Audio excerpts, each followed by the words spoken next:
Week 2 of the Champions League throws up some interesting contests. Shaka, Ali and Robbo here alongside me to look ahead to those games.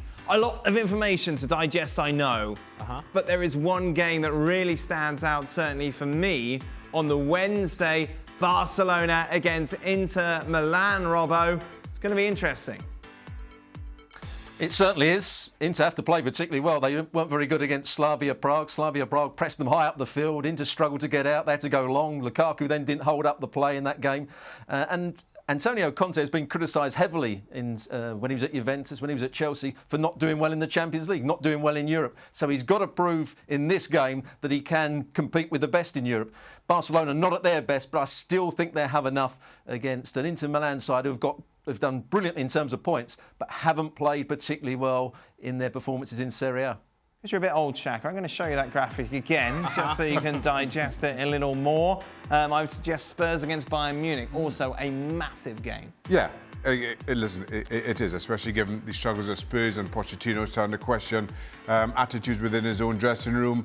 And Bayern Munich continue to battle on two fronts. I think they've been better over recent weeks, but that's the only other game that really jumps out as a significant contest with some repercussions. I am shocked, Shaka, having seen your power rankings, that you do not have Lokomotiv Moscow against Atletico Madrid.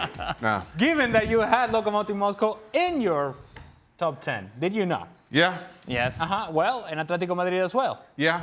In fact, Atletico Madrid below Lokomotiv Moscow. Okay. Just back to the Barcelona game. Interesting. Well, it's going to be interesting as to what version of Barcelona we get. Yep. And it's going to be interesting to see what kind of role Griezmann plays. No Messi, I assume, would mean that Antoine Griezmann would have the free role to kind of run whatever he wants to go. And then who would play that third attacking position? Is it Ousmane Dembele coming back from injury? Is it Ansu Fati, who has done relatively well early on this year? There are a lot of questions for Barcelona, but regardless of what they do in the attacking half, they have to be much better out of the midfield with their possession, more dynamic in that possession of the ball, and of course they have to be much better defensively in 1v1 situations. Robbo, your thoughts? Spurs against Bayern Munich?